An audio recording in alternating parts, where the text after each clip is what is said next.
Corona की तीन vaccine का ट्रायल क्यों रुका? क्या ट्रायल रुकना सेफ्टी प्रोटोकॉल का चलन है?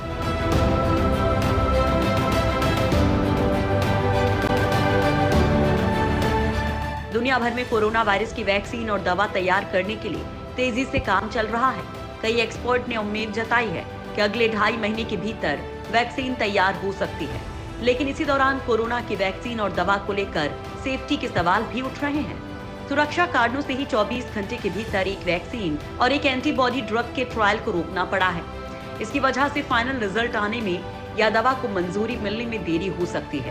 पहले अमेरिकी कंपनी जॉनसन एंड जॉनसन की कोरोना वायरस वैक्सीन के ट्रायल को सुरक्षा कारणों से रोकना पड़ा। इसके बाद अमेरिका की एली लिली कंपनी की कोरोना वायरस एंटीबॉडी दवा के ट्रायल को भी रोकना पड़ा। एली लिली कंपनी 2 एंटीबॉडी दवा विकसित कर रही है।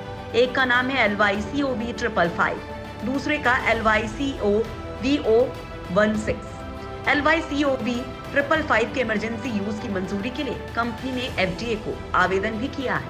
अब तक ये साफ नहीं है कि इनमें से किस एंटीबॉडी दवा का ट्रायल रोका गया है।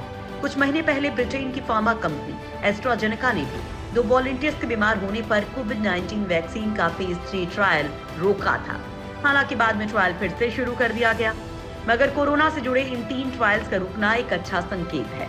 एक्सपर्ट्स के मुताबिक ये देरी एक तरह से सुकून देने वाली है कि रिसर्चर्स पूरे सेफ्टी प्रोटोकॉल्स का पालन कर रहे हैं। दवा कंपनियों ने नहीं खोले ट्रायल रोकने के राज। ट्रायल रोकने को लेकर कंपनियां ज्यादा कुछ नहीं बता रही हैं। अमेरिकी कंपनियों ने सुरक्षा कारणों के चलते ट्रायल रोके हैं, लेकिन पूरी जानकारी सामने नहीं रखी है। हालांकि वैक्सीन के ट्रायल बीच में रुकना कोई नई बात नहीं है। एली लिली कंपनी ने एंटीबॉडी ड्रग के ट्रायल को संभावित सुरक्षा कारणों से रोका है। दरअसल स्वतंत्र सेफ्टी मॉनिटरिंग बोर्ड ने ट्रायल रोकने की सिफारिश की थी।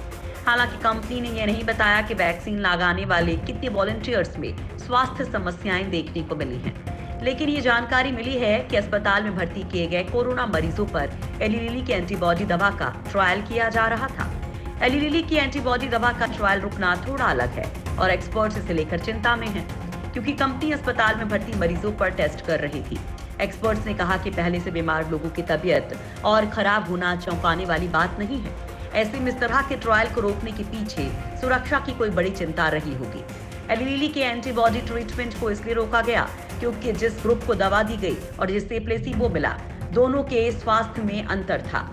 हालांकि कंपनी ने ये जानकारी सामने नहीं रखी है। इसी तरह जॉनसन एंड जॉनसन ने अपनी कोरोना वैक्सीन के ट्रायल को रोकने का फैसला तब किया जब एक वॉलंटियर में एक बीमारी की जानकारी मिली। अब तक इस बीमारी के कारणों को समझा नहीं जा सका है। सितंबर में ऑक्सफोर्ड की वैक्सीन का ट्रायल रुकने के बाद भी केवल इतना कहा गया था कि उसके एक वॉलंटियर को ऐसी बीमारी हुई है जिसकी वजह साफ नहीं है। लेकिन बाद में जानकारी आई कि 2 वॉलंटियर्स को एक ही तरह की बीमारी हुई थी। दोनों के स्पाइनल कॉर्ड में जलन होने लगी थी। किस प्रक्रिया के तहत रोका जाता है ट्रायल? दरअसल किसी भी वैक्सीन का ट्रायल तब रोका जाता है जब उसे लेने वाले वॉलंटियर को वैक्सीन लेने के बाद दिक्कतें होने लगती हैं। हालांकि सिर दर्द और बुखार जैसे हल्के लक्षणों की वजह से वैक्सीन के ट्रायल नहीं रुकते। रिसर्चर्स तभी ट्रायल रोकते हैं जब कोई गंभीर समस्या होती है। फिर रिसर्चर स्पॉन्सर करने वाली कंपनी को जानकारी देते हैं। स्पॉन्सर को इसकी जानकारी फूड एंड ड्रग एडमिनिस्ट्रेशन को देनी पड़ती है। अगर बोर्ड या कंपनी तय करती है कि समस्या बड़ी है तो वे ट्रायल रोक सकते हैं, भले ही तब तक उन्हें ये ना पता लगा हो कि जिसे बीमारी हुई है उसे वैक्सीन दी गई या प्लेसिबो। दरअसल जब आखिरी चरणों के ट्रायल में वॉलंटियर्स शामिल होते हैं तो उनमें से कुछ को प्लेसिबो भी मिलता है। ये ट्रायल रैंडमाइज और डबल ब्लाइंड होते हैं, यानी किसे किस क्रम में वैक्सीन या प्लेसिबो देना है ये तय नहीं होता है। ना तो डॉक्टर ना ही वॉलंटियर को पता होता है कि उसे क्या दिया गया है। अगले कुछ हफ्तों तक उनकी निगरानी की जाती है। वैक्सीन ट्रायल में शामिल लोगों का आमतौर पर हर महीने चेकअप होता है और लक्षण एक जर्नल में दर्ज होते हैं। अगर ये क्लियर हो जाए कि वैक्सीन से बीमारी हुई तो बोर्ड को खासी रिसर्च करनी पड़ती है। पेशेंट के मेडिकल रिकॉर्ड खंगाले जाते हैं। सिर्फ पीड़ित ही नहीं, ट्रायल में शामिल बाकी लोगों की भी पूरी हिस्ट्री चेक की जाती है। बोर्ड अपनी रिसर्च के बाद एक नतीजे पर पहुंचता है। अगर ट्रायल कई देशों में चल रहे हैं तो उसे रोकना एक बड़ी चुनौती होता है।